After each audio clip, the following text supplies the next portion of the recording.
దేవుని అతి శ్రేష్టమైన నామానికి మహిమ కలుగునుగాక.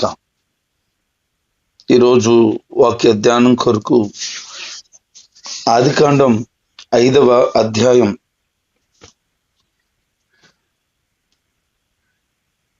దేవుడు ఆదాముని సృష్టించాడు, ఆదాముని ఆశీర్వదించాడు. మీరు భూమిని నిండించి ఫలించి అభివృద్ధి చెందండి అని దేవుడు చేసిన ఆ వాగ్దానం, వాళ్ళకి పొందుకున్న ఆ ఆశీర్వాదం అది ఎన్నో దినాలు నిలవలేదు.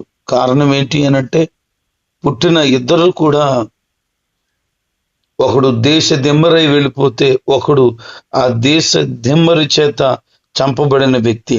ఇద్దరు కూడా లేరు. దేవుడు వాగ్దానం చేసిన మాట, ఇదిగో మీకు భూమిని సమస్తాన్ని ఇచ్చేస్తున్నాను, మీకే అధికారం ఇస్తున్నానని చెప్పిన మాట కోల్పోయారు. మీరు భూమిని నిండించి ఫలించి అభివృద్ధి చెందండి అనే ఆశీర్వాదాన్ని కూడా కోల్పోయారు. మరలా దేవుడు వారిని జ్ఞాపకం చేసుకొని ఆయన ఇచ్చిన మాట ప్రకారంగా షేతు అనేటువంటి వ్యక్తిని ప్రభు అనుగ్రహించారు. ఆ తర్వాత ఆదాముకి కుమారులు కుమార్తెలు కలిగారు. కానీ ఒకని పేరు మాత్రమే రాయబడింది. ఆ దినాల్లో పెద్ద కుమారుడు ఒక్కడినే లెక్కించేవాళ్ళు. మిగతా వాళ్ళు ఎంతమంది ఉన్నా వాళ్ళు తండ్రి స్థానం కాదు. తండ్రి స్థానం ఎవరిది అనంటే పెద్ద కుమారుడు అని ఉద్దేశం చేత ఇంట్లో పెద్ద కుమారులు పేర్లు బైబిల్ గ్రంథంలో రాయబడ్డాయి. దేవుడు ఏ రోజు అయితే వారిని సృజించాడో ఆ రోజే వారిని ఆశీర్వదించాడట. ఆయన సృజించింది ఎట్లా అంటే, పురుషుడుగాను స్త్రీని గాను సృజించాడు. వారు పాపము చేసిన తర్వాత, పాపానికి ముందు ఏళ్ళు లెక్కించబడలేదు. వాళ్ళు ఎంతకాలం బ్రతికేరో తెలీదు. కానీ పాపం చేసి దేవునికి దూరమైన తర్వాత వారి ఏండ్లు లెక్కించడం ప్రారంభించారు. అలాగున ఆదాము తర్వాత, దేవుని పోలికలో ఉన్న ఆదాము తర్వాత షేతు దేవుని యొక్క ప్రణాళికలోనికి వచ్చాడు.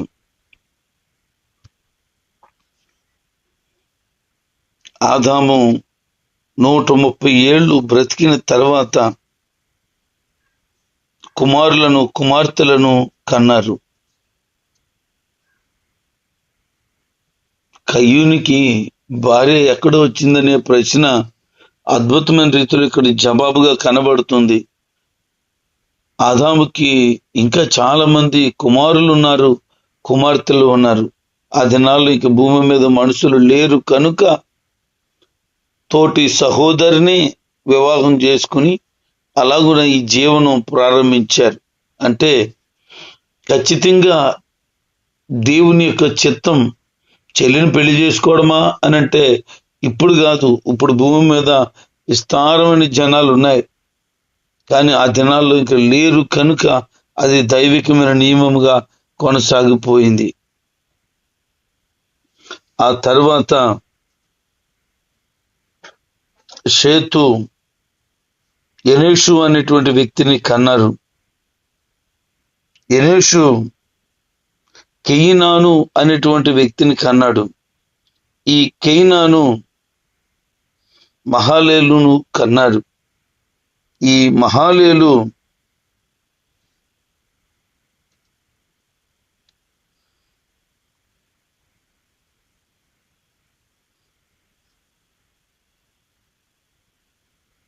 ఏరేదును కన్నాడు. ఇలాగున ఒకరు తర్వాత ఒకరు వంశము ప్రారంభించబడింది. హేరోదు ఆనోకు అనేటువంటి వ్యక్తిని కన్నాడు. ఇప్పటి వరకు బాగానే ఉంది, వారి వంశవృక్షం బాగానే ఉంది. అయితే 7వ వాడుగా హానోకు జన్మించిన తర్వాత చరిత్రలో మార్పు రావడం ప్రారంభించబడింది. ఏంటి ఆ మార్పు అనంటే, ఆ దినాల్లో, ఆ తొలి దినాలలో దేవుని మాటలను తెలియచేయటానికి దేవుడు ఆనోకుని ఎన్నుకున్నాడు. ఆ ఆనోకు దేవునితో నడవడం ప్రారంభించాడట. అంత మాత్రమే కాదు, దేవునితో నడవడం మాత్రమే కాదు కానీ ఆయన కొరకు ఆ దినాల్లో ప్రవక్తగా ప్రకటించడం కూడా ప్రారంభించాడు. యోధా గ్రంథం 14వ వచనాన్ని చదివితే, ఒకటే అధ్యాయం ఉంటుంది, 14వ వచనాన్ని మనం చదివితే, ఆదాం మొదలుకొని 7వ వాడైనటువంటి హానోకు వీరిని గూర్చి దేవుని వాక్కును అనగా దేవుని మూలంగా పలికాడు అని అక్కడ రాయబడింది. హానోకు పలికిన మాటలు హానోకు అనేటువంటి ఒక గ్రంథంలో లిఖించబడ్డాయి. అయితే ఈ బైబిల్ గ్రంథంలో ఆ పుస్తకాన్ని చేర్చలేదు. ఈ హానోకు గ్రంథంలో హానోకు ప్రవక్తగా కనబడతాడు. దేవుని యొక్క ఉద్దేశాన్ని ఆ దినాల్లోనే, తొలి దినాల్లోనే ప్రకటించిన వాడిగా ఉంటాడు. దేవుడు అతనికి మరణం ఉందని, మరణం ఉండదని మాట ఇచ్చి ఉండాలి. ఎందుకంటే నమ్మకం వల్లే ఆనోకు మరణం చూడడని, దేవునికి దగ్గరికి వెళ్ళిపోతాడని ఎబ్రీ పత్రిక 11వ అధ్యాయం 5వ వచనంలో మనం చూడగలుగుతాం. విశ్వాసమును బట్టి అతడు కొనుపోబడెను అని. అంటే దేవుడితో సహవాసం చేస్తూ ఉంటుండగా దేవుడు బహుశా ఇలాగనుండొచ్చు, అనోక్ నువ్వు చనిపోవు, నేను చనిపోకుండా నేను నిన్ను తీసుకువెళ్తాను అని. అదే మాటను అతను తొలి దినాల్లోనే విశ్వాసం ఉంచాడు దేవుడి మీద. ఆ విశ్వాసమే అతడు మరణించలేదు అనేది వాస్తవం అవుతుంది. ఎందుకనంటే అతను దేవుడితో వివాహమైన తర్వాత 300 సంవత్సరాలు బతికాడట.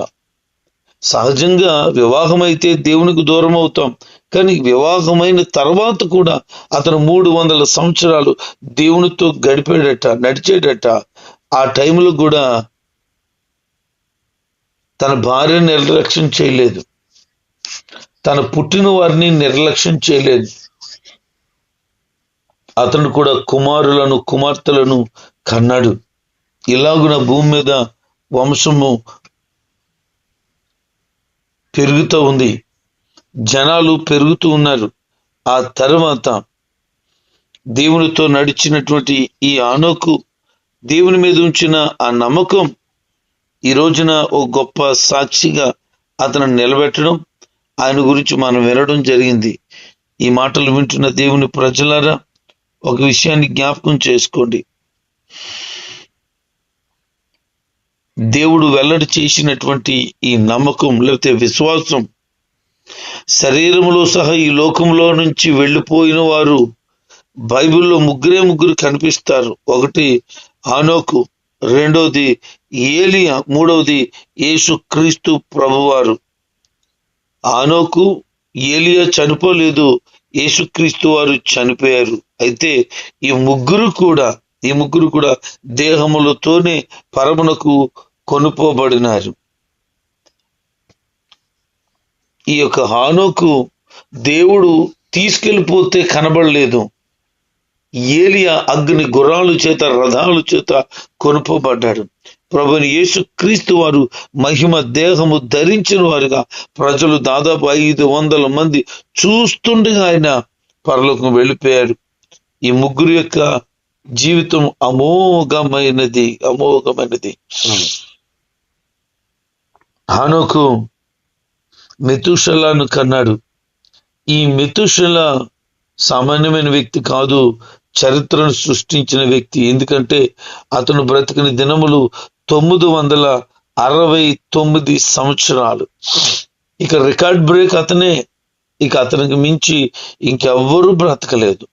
అంతకంటే 1 సంవత్సరమైనా తక్కువే బ్రతికారు, కానీ అతను బ్రతికినన్ని సంవత్సరాలు ఎవరూ బ్రతకలేదు. నాకు ఇలాగ అర్థమవుతుంది, ఒక భక్తిపరుడు, ఒక ప్రార్థనాపరుడు, ఒక ప్రవక్త, దేవునితో నడిచిన వాడు తన పిల్లలను దేవుడు దీవిస్తారని, వారు దీర్ఘాయుష్మంతులు అవుతారని ఉంది. అందుకనే బహుశా ఈ మాటను దేవుడు గుర్తుపెట్టుకొని తన కుమారుడైనటువంటి మెతూషలకు దీర్ఘాయువు దయచేసి ఉంటాడు. తొలి దినాలలో భూమి మీద బ్రతకవలసిన సంవత్సరాలు ఎన్నో మీకు తెలుసా? 1000 సంవత్సరాలు. 1000 సంవత్సరాలు ఆయుష్. ఒక్కొక్కరు 150 సంవత్సరాలు పెళ్లి చేసుకున్నారు, 160 సంవత్సరాలు పెళ్లి చేసుకున్నారు, ఒకరు 180 సంవత్సరాలకు పెళ్లి చేసుకున్నారు. అంటే బహుశా అప్పుడు యవన కాలం వచ్చి ఉంటది. అనొక దినాలకు వచ్చేటప్పటికి వివాహ వయసు తగ్గిపోతుందేమో. 65 సంవత్సరాలకే ఆనోకు వివాహం చేసుకున్నాడు. మరి మొదటగా జరిగినట్టు ఈ వివాహాలు మనం ఆలోచన చేస్తే 180 సంవత్సరాలకు కూడా పెళ్లి చేసుకోవడం ఒక పక్కనైతే, 65 సంవత్సరాలకే వివాహం చేసుకోవడం మరొక ప్రక్క. అలాగున్న వారు పురుషులను స్త్రీలను కన్నారు, ఈ భూమిని నిండించారు. తండ్రి వలన ఆశీర్వాదం పొందుకొని దీర్ఘాయుషవంతుడిగా బ్రతికాడు. ఆ తర్వాత ఈ యొక్క మెతూషెల లెమెకు అనేటువంటి వ్యక్తిని కన్నాడు. ఈ లెమెకుతో కొంచెం చరిత్ర మార్పులోనికి వచ్చేసింది. లెమెకు 182 బ్రతికిన తర్వాత ఒక కుమారుని కన్నాడట. బహుశా అతను వివాహం చేసుకోవడం సమయానికి అయినా ఒకవేళ సంతానం ఏమైనా లేట్ అయిందేమోనని నాకు ఆలోచన కలిగింది. ఎందుకనంటే అతను అప్పటికి ఒకే ఒక కుమారుని కన్నాడట. ఇక మరలా అతనికి సంతానం లేదు. అంటే చాలా లేటుగా పుట్టుంటాడు. ఆ పుట్టినటువంటి లెమెకు కుమారుని పేరే నోవహు. ఈ లెమెకు సామాన్యమైన వ్యక్తి కాదు. కయ్యనుకి ఒక మనవడు ఉన్నాడు, అతని పేరు లెమెకే. అతను లెమెకి ఏం చేశాడంటే ఇద్దరిని పెళ్లి చేసుకున్నాడు. ఈ లెమెకి ఏం చేశాడంటే దేవుని సన్నిధిలో కనిపెట్టి భక్తిపరులైనటువంటి ప్రార్థనాపరులైనటువంటి కుటుంబంలో జన్మించాడు. ఎందుకంటే ఆదాము కుమారుడు అయినటువంటి షేతు ప్రార్థనాపరుడు. ఇదంతా ప్రార్థనాపరుల భక్తిపరుల జాబితా. అలాంటి షేతు వంశంలోంచి వచ్చినటువంటి ఆనోకు దేవుడితో నడిచాడు. ఆయన ఒక ప్రవక్త. అంత మాత్రమే కాదు, అతనికి సంతానం నుంచి వచ్చినటువంటి వ్యక్తుల్లో లెమెకు ఒక భక్తిపరుడు, దేవుని యందు విశ్వాసం ఉంచిన వాడు. అతను ఇలాగ భావిస్తున్నాడు, భూమి మీద యెహోవా తన శాపాన్ని ఉంచాడు గనక మేము కష్టపడుతూ బ్రతుకుతున్నాం, ఇదిగో నాకు కుమారుడు దేవుడు దయచేస్తాడు. దయచేసిన వ్యక్తికి నోవహు అని పేరు పెట్టాలనుకున్నాడు. నిజంగానే దేవుడు ఒక వ్యక్తిని ఇచ్చాడు. అతని పేరు నోవహు అనంటే నెమ్మది అని అర్థం. ఈ భూమి మీద నెమ్మది లేదు, సమాధానం లేదు, క్షేమం లేదు. నోవహు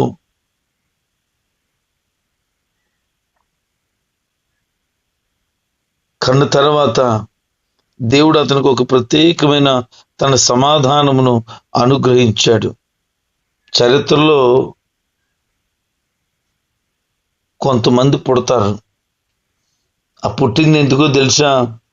చరిత్రను తిరగరాయడానికి.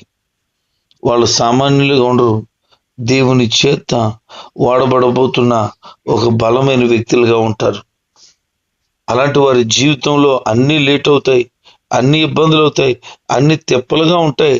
కానీ వన్స్ దేవుడు తన కార్యాన్ని చేయడం ప్రారంభించిన తర్వాత పరిస్థితులన్నీ ఆశ్చర్యంగా మారిపోతాయి. చాలా కాలానికి ఒక కుమారుడు అంటే ఆ కుమారుడు వలన భూమికి నెమ్మది కలుగుతుందని ఆశపడి లెమెకు ప్రార్థన చేస్తే దేవుడు ఆ కుమారుడికి అదే ఆశీర్వాదంగా అతని ప్రార్థన వలన అనుగ్రహించేశాడు. ఈరోజు నీ పిల్లలు దీవెనకరంగా మారాలి అనంటే పిల్లల కొరకు ఒక శ్రేష్టమైన శుభాన్ని సిద్ధం చేయి. రెండోది, వారిని భక్తిలో పెంచు. అంతే, వారి జీవితం ఎంత ధన్యంగా ఉంటుందో దేవుడు ఆశపడుతున్నాడు. ఈ తరంలో ఒక హానోకులు లాంటి వారు లేపబడాలి, దేవునితో నడిచిన అనుభవాలు కలిగి ఉండాలి. అంత మాత్రమే కాదు, ఒక నోవహు లాంటి వారు లేపబడాలి. ఎందుకో తెలుసా, ఆ కాలంలో ఆ తరానికి ఒక దీవెనకరంగా మారిపోయాడు, దేవుని దృష్టిలో గనుడయ్యాడు, దేవుని చేతనే మెప్పు పొందాడు. ఈ రోజున దేవుని చేత మెప్పు పొందుట కొరకై, దేవుడు అనుగ్రహించేటువంటి ఆ బలమైన ఈవుల కొరకై నీ హృదయాన్ని సంసిద్ధపరచుకోగలవా? ఒక ప్రార్థనాపరుడైనటువంటి షేతు వంశంలో నుండి వచ్చిన వారందరూ భక్తి కలిగి ప్రార్థనా పరులై దేవునితో నడిచిన అనుభవం కలిగి పుట్టబోతున్న బిడ్డల కొరకు ఒక శుభాన్ని సిద్ధం చేసుకొని ఉండినటువంటి భక్తి పరుల జాబితాలో నువ్వు కూడా చేర్చబడాలి. ఎందుకనంటే దేవుడు కోరుకుంటున్నాడు మన జీవితాలు అనేక మందికి మార్గదర్శకంగా ఉండాలి అని. అది ప్రతిష్ఠితులోనికి వచ్చినప్పుడే అర్థమవుతుంది. ఆయన సన్నిధానంలో మన హృదయాలు పరిపూర్ణంగా కుమ్మరించినప్పుడే అర్థమవుతుంది. అందుకని ప్రభు ఆశపడుతున్నాడు. ఏంటో తెలుసా, రాబోయే తరంలో ఒక్కొక్క నోవహులు, ఒక్కొక్క హానోకులు లేపబడాలి. ఆ తర్వాత లెమెకు ఈ లోకాన్ని విడిచిపెట్టిన తర్వాత నోవహు 500 సంవత్సరాలకి షేము, హాము, యాపేతు అనేటువంటి 3 కొడుకులను అన్నాడు. ఇప్పుడు వరకు కూడా ఒక కొడుకు పేరే రాయబడింది, కానీ ఇప్పుడు మాత్రం 3 పేర్లు రాయబడింది. ఎందుకో తెలుసా, వీళ్ళు కూడా నూతనమైన చరిత్రలో పాలు భాగస్తులై తండ్రితో ఉన్నారు. తండ్రి ఏదైతే చెప్పాడో అది శిరస వహించి చేశారు. వాస్తవానికి ఈ యొక్క నోవహు చెప్పినటువంటి మాటలకైతే కుమారులు కూడా సహకరించకూడదు. కారణం ఏంటంటే దేవుడు ఓడ కట్టమన్నాడని, అది 300 అడుగులు ఏకంగా పొడవు ఉండాలి, 3 అంతస్తులు ఎత్తుండాలని చెప్పాడు. ఇంత పొడవాటి నిర్మాణం చేయాలంటే అందరూ సహకారంతో తప్ప వ్యక్తిగతంగా ఎలాగవుతుంది? ఇంకొక విషయం మరలా గుర్తు చేస్తున్నాను. నోవహుకి 500 సంవత్సరాల తర్వాత పిల్లలు పుట్టారట. చాలా ఆలస్యమైంది కదూ. కొంతమందికి సంతానం చాలా ఆలస్యం అవుతుంది, పుట్టరేమో అనుకుంటారు పిల్లలు. దేవుడు గర్భఫలాన్ని ఇస్తాడు తప్పకుండా. ఎందుకంటే పుట్టించిన నేను గర్భాన్ని మూసేదనా అంటాడు. దేవుడు గర్భం మూసేవాడు కాదు. కొన్నిసార్లు కొన్ని కార్యాలు ఆలస్యం అవుతాయి. ఆలస్యం అయితే దాని అర్థం ఏంటంటే బలమైన కార్యాన్ని దేవుడు జరిగించబోతున్నాడు. చాలా కొంచెం లేటుగా పుట్టినటువంటి నోవహు తర్వాత తన పిల్లలు కూడా లేటుగానే పుట్టారు. కానీ ఈ భూమి మీద ఉన్న సంతానం ఎవరో తెలుసా? నోవహు 3 కొడుకుల సంతానమే. నువ్వు నేను కూడా ఎటు కూడా వెళ్ళలేని పరిస్థితిలో వాళ్ళ 3 కుమారులను దేవుడు దీవించాడు. ఈరోజు ఈ మాటలు వింటున్న దేవుని బిడ్డ, నీ జీవితంలో కూడా కొన్ని కార్యాలు ఆలస్యం అవ్వచ్చు. అవి నిన్ను బాధ పెట్టి, ఇబ్బంది పెట్టి, అందరి చేత అవమానం చేసేటట్లుగా ఉండొచ్చు. కానీ దేవుడు ఏం చేస్తున్నాడు తెలుసా? నీ పరిస్థితిని పూర్తిగా మార్చేస్తాడు. ఎవరైతే నిన్ను నిందించారో, ఎవరైతే నిన్ను అపనిందలేసి బాధ పెట్టారో, ఎవరు నీ హృదయాన్ని గాయపరిచారో, దేవుడు వారందరికి కూడా తగిన సమయంలో బుద్ధి చెప్తాడు. ఎందుకనంటే ఆయన కార్యాలు ఏమాత్రము కూడా ఆగనే ఆగవు. ఆయన నిర్ణయాల్లో మార్పు ఉండనే ఉండదు. అందుకనే హానోకు వలె దేవునితో నడుస్తూ, నోవహు వలె దేవునిలో నడుస్తూ ముందుకు సాగండి. రాబోయే దినాల్లో ఏది ఆలస్యమైపోయింది అనుకున్నావో దానికి గొప్పదైన ప్రతిఫలాన్ని ప్రభు సంసిద్ధపరిచి ఉంచాడు. దేవుడి మాటలు మనం వినుకుని దీవించుగాక. ఆమేన్.